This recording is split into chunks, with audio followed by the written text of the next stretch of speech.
Yo, what's up guys? I'm actually sorry, but I had to remake this video because the second part of the audio of the original video got messed up. I don't know how it happened. So anyway, I had to remake this video. This video is about the quarterfinal match I had against Adaptino. Adaptino was a guildmate. He's in the same guild as me. And he actually brought an interesting team. He has a Magnezone, Nidoking, Tyranitar, and he has the MVP, Venomoth, which carried him all the way here. And he has Slowbro and Mamoswine. Well, his Nidoking is actually a big threat to my team, because if my Hippowdon gets worn down, he can actually break my Hippowdon. Then for his Venomoth, it's probably a Sleep Powder Quiver Dance set. So I have to choose my Sleep Powder, and that will probably be my Medicham. I'm pretty sure it will be my Medicham because as long as Slowbro is alive, my Medicham won't do anything, because Slowbro pretty much counters Medicham, even though my Medicham has Thunder Punch. Because Thunder Punch only does around 40% against a Slowbro. And because my Medicham has Life Orb, my Medicham will get worn down. And Slowbro will be able to get Regenerator procs. So he's easily able to wear down my Medicham. And now for the lead matchup, I will probably lead with Milotic, because Adaptino could predict me to lead off with Ferrothorn and go into his Magnezone. He could predict me to lead off with Crobat and lead off with Mamoswine or Tyranitar or Magnezone. So I actually decided to lead off with Milotic, because if he leads off with Mamoswine and Tyranitar, that will probably scare him out, so he won't be able to get his Stealth Rocks on the first turn. So that's actually my plan. Thursday or something.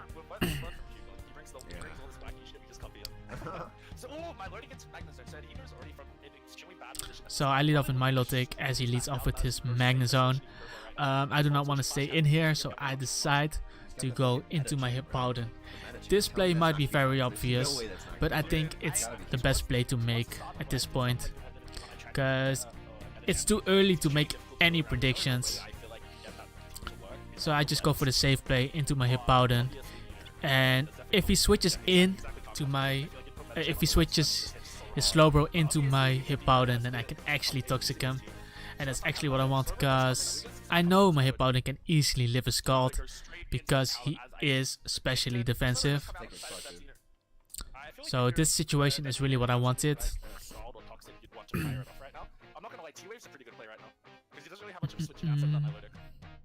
Oh, another ad is coming up. Jesus, come on. I do not care about this. Yeah. I just want to make a quick video, come on. Okay, so I do go for the Toxic here, as he goes for the Scald. My Toxic will connect, and his Scald won't burn me, so everything is going really well for me. And again, I do not mind my Hippowdon being burned, because I'm pretty sure he still 2-hit KOs the Nidoking anyway. But yeah, he doesn't burn me, so that's also really nice. And even though I do not mind if my Hippowdon gets burnt, I do not want to let it get burnt for free, so I switch out into my Milotic, because Milotic can pretty much wall this Slowbro, especially because he is poisoned. So Slowbro is on a timer, and I can just keep firing off Scald, because if he stays in, Slowbro will die eventually. If he switches out, something else has to take the Scald, and looking at his team, nothing appreciates a Scald. Yeah, I literally just screenshot the team preview portion every time if they're not using like Drain Cup, so just so I can have the visual in the background. So what do you think he could be swapping it? Oh, he decides to swap out himself. So my Milotic comes in. I was hoping that he would scald me there, but he actually switches into Venomoth. And now I'm pretty sure he goes for the sleep powder, because for all he knows, maybe my Milotic has haze. I haven't shown it yet. I know my Milotic has haze, but I haven't shown it, so no one knows it has haze. So he's probably going for the sleep powder, and this is where I decide to switch in my Medicham and use it as my sleep fodder, as I explained in the team preview. Because his Slowbro is still alive, and even though it's poisoned, it can still wall my Medicham if I don't watch out. So I let my Medicham be asleep, and now I can hard switch into Hippowdon, knowing that he cannot put my Hippowdon to sleep. And if he Quiver Dances, I can just Whirlwind. And if he Bug Buzzes, I can just Slack Off or even Earthquake. So my Hippowdon comes out as he goes for the Tom Pass, and I go for the Whirlwind there. So his Slowbro comes in as I phase it out into the Nidoking. Yeah, Nidoking cannot stay in here because Hippowdon will destroy him. And this turn really helps me out because it's an extra turn of leftovers recovery, and every bit of recovery helps to check this Nidoking later. So really his only play now is to go into Slowbro, since it's the only Pokemon that can actually take an Earthquake.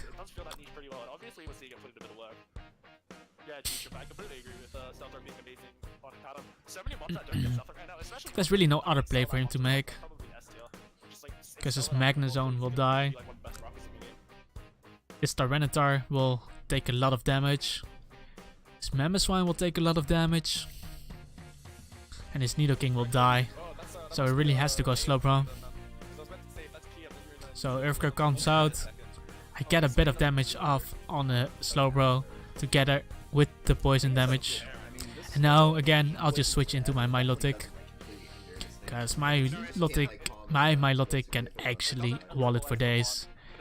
And Slowbro will die eventually if it stays in. If it keeps staying in. So he has to switch out, so I can just spam Scald, because if he switches, then something will be hurt by the Scald as he goes into Tyranitar, which is really great for me. Unfortunately, I do not get the burn, but that Scald actually did very little against this Tyranitar. So this Tyranitar is probably max HP with a bit of special defensive bulk. Because I know the Sandstorm boosts his special defense, but still that Scald did very little against him. So after his Stealth Rocks, he decides to switch out into Magnezone, keeping his Tyranitar for later, as Magnezone takes around 35% of his health. And now let me actually explain this. My Milotic was in the game and he was facing his Magnezone. Even though I'm at the disadvantage there, I had an Hippowdon in the back who had about full health, so he could never go for the electric move there because the Hippowdon switch was so obvious. So that's why I actually decided to bring in my Magnezone, so I can actually trap the other Magnezone. But yeah, I do predict the Flash Cannon, bring in my Magnezone, and at that time I actually didn't notice the Life Orb. I assumed he was Choice Specs, and that's why I stayed in. If I knew that he was Life Orb there, I probably should have switched into Hippowdon, because I was ahead at that point, and when you're ahead you should not risk speed ties like that, because it could have been very bad if he killed my Magnezone there. But yeah, he could also have been a modest set, because he had a Quiver Than Baton Pass Venomoth, which could speed up the Magnezone. So if he was modest, then it wouldn't have mattered. Technically, Vegeta beats this one of one. But yeah, I mean, speed tie is a thing. Yeah, he Oh. should- I do outspeed him. I do kill him with the Hidden Power Fire, but now he can bring in his Nidoking for free. Magnezone, allowing his to freely reign on the battlefield right now because we're not be getting Shitty weather, stones everywhere, lots of violence. And yeah, I could predict him to go for Earth Power here, which is very likely, and go into my Crobat. But I didn't want to take any damage on Crobat, because if he went for something like Flamethrower, or even T-Bolt, then Crobat would have died, especially after Stealth Rock damage, because his Stealth Rocks were up. So I just decided to go into Fortress, just sack it off, so that I can bring in something safely, like my Milotic, like my Hippowdon. But yeah, I do go into Fortress as he goes for Earth Power, and that does a lot. At this point, I just decided to sack. There's no reason to go into Crobat now, because this Fortress is pretty useless at this point with that amount of health. That's very cool, Synth. What did you send, buddy? Okay, he does knock me out, and he actually shows the Flamethrower.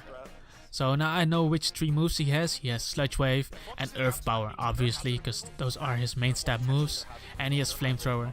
So now he either has Ice Beam or Thunderbolt. So I actually go into my Milotic, because if he has T-Bolt, he has to use it now. So I'll just go into Milotic and then make the switch into Hippowdon, scouting for the Thunderbolt. My bad, guys. So Hippowdon comes out, as he does go for the T-Bolt. And now I know all his movesets. So at this point I knew Hippowdon would be able to wall this Nidoking for days. So at this point I can just go for Earthquake. And he actually decides to stay in instead of switching into the Slowbro. Maybe he was calking the Earth Power on a physical defensive Hippowdon. But still, I'm pretty sure a physical defensive Hippowdon would have lived the Earth Power with that amount of health too. So I do not understand why he decided to sack his win condition here. Because Earth Power does come out, it does nothing. Because after Leftovers recovery, he cannot kill me with a second one. But yeah, my Earthquake does kill him anyway, so that does not matter. And now he has to bring in his Slowbro to scare out my Hippowdon. And yeah, even if he had Ice Beam there instead of anything else, Ice Beam would have only done about 60%.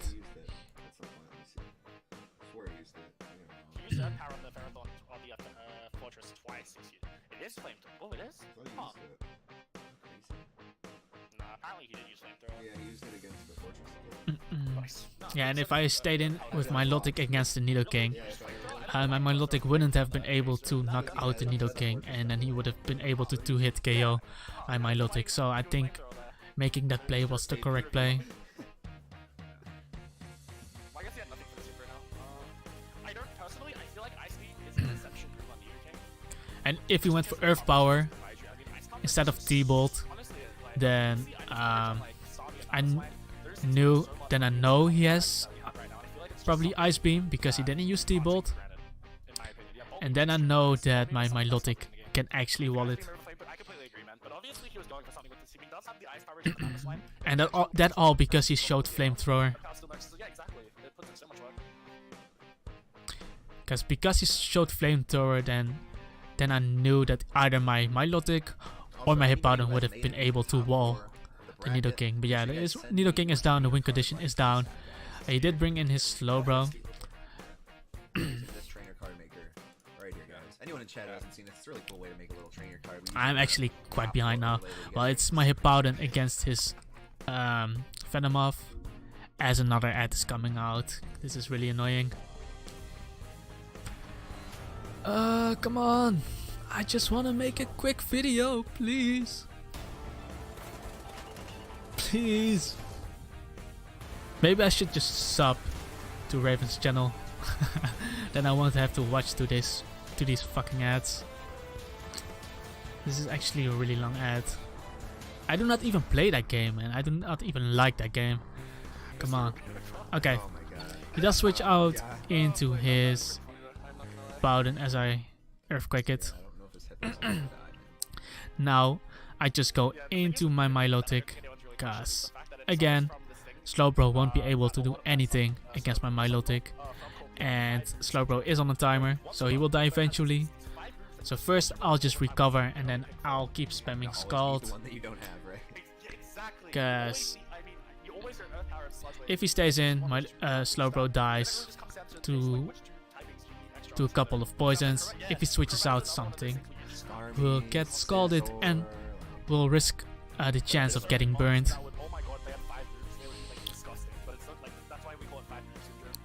So once the Nidoking was down, I was pretty sure that I had the game from there, because Nidoking was the only thing that could break my Milotic Hippowdon core. But yeah, he side shocks, I recover, and at this point I think he gave up, because now he fires off an Ice Beam on my Milotic. Because that play is really strange, because I haven't shown any signs of switching my Milotic out against his Slowbro in the whole game, so he knew I wasn't going to switch out. But yeah, maybe he was just fishing for the freeze, but I have Scald, so I will always thaw out if I use Scald. But yeah, his Venomoth comes out, and again I'll just go into my Hippowdon, because I can pretty much hard switch my Hippowdon against anything on his team except his Slowbro. Yo, how's it going, Nicole? What's up? And there's no way he will bring in his Mamoswine against my Milotic there. Currently watching this Venomoth try to do its thing right now. But, Honestly, this Venomoth, I feel like Venomoth is going to get used a lot more purely because of how like heat that previous game was. And even if he made the double switch here, predicting my Hippowdon to come out and go into his Mamoswine, I would have just switched back into my Milotic there. I guess he wants to use that for his Super Fodder now. As we see But yeah, he does Quiver Dance, and his Magnezone was down, his Nidoking was down, and his Slowbro was down, so he has nothing to pass his Quiver Dance on, so that's why I decided to go for the Earthquake there. potentially, that would be pretty crazy. I feel like that's actually why he has Life Orb. If I can roar and keep passes to get. So this is a bit of a 50-50 right now. Because I know a +1 Bug Buzz from Venomoth won't kill or won't even 2-hit KO my Hippowdon. I'm pretty sure I can even live at +3. Honestly, the Sync is doing a bit of work. No, he doesn't. No, the meta champ is still a sleep creature, but he can't put it to sleep. And maybe a +4, but yeah. Does go for Bug Buzz, it does nothing. I do Whirlwind him out into his Tyranitar, and now I can just press. I think I'll just press Slack off here, just to be safe. And it will also give me full health, which can help against the Mamoswine. Hippowdon is literally just 1v5ing his whole, like, just 1v. It's just so fast. Honestly, like, look at this boy. I feel like we haven't really seen many Hippowdons do bad in our tournaments. I feel like it's such a sleeper Pokemon. Like, no one really uses it, but every time they use They it, call it my goes into, like, Hippowdon top fat. 4 every single time. Because it feels such an awful specific role. You need to kind of build a team around it at times. So shit. Let's go for Stone Edge, it does nothing. I slack it all back. And now I just go for Earthquake, as he goes for Stone Edge again. And I do knock out the Tyranitar. And I think he only has 2 Pokemon left now. I think it is too, because He keeps hitting with like the plus a million fucking quiver dance attacks, and they're not very effective. Which yeah, It's looking like they're doing it. Hippowdon Not can very easily effective, live but their normal one damage is icicle just- crash he's so buff. and get some chip damage off with Earthquake. Actually, you're not feeling it today, man, are you? But he actually decides to go into Venom off. I need And a he gun has to to kill quiver him. dance here, so I just go for Earthquake, Shit, okay, buddy. doing around 60% of Venomoth's health. Okay, so Venomoth's actually Well, it's actually 65 after leftovers. I think this game is pretty good. Yeah, and Yeah, I was about to say, 'cause Bug Buzz now he is has a actually Bug pretty Buzz. good. Like, Or he can Baton Pass into his Mamoswine. Yo, Prof. But Fete, how's it going? Mamoswine won't be able to kill, to one shot Dude, if it my is, Hippowdon. I'll freak out. Because I know I can live an Icicle Crash, get some damage off, and then Something is happening. bring in my Milotic and press Scald. But yeah, he actually shows Freeze Dry. Because his Tyranitar had Stealth Rocks. So that means that my Mamoswine won't have Stealth Rocks. So he probably has another move, and instead of Stealth Rocks, this Mamoswine probably has Freeze Dry. So he goes for Freeze Dry, that does nothing. I go for Earthquake, and now I can just go for Scald because he has a Life Orb. So he will die to any. He will die on this turn anyway, because he has 4 attacks. So I slack it all off. As his Venomoth comes in, his last Pokemon, and I will be able to kill it with the Earthquake. Uso, give me your trainer card, buddy, ASAP, so we can get it going. I know he just. Well, sorry guys if my narration or commentating was really bad. I just wanted to finish this video really quick because I had to remake it again.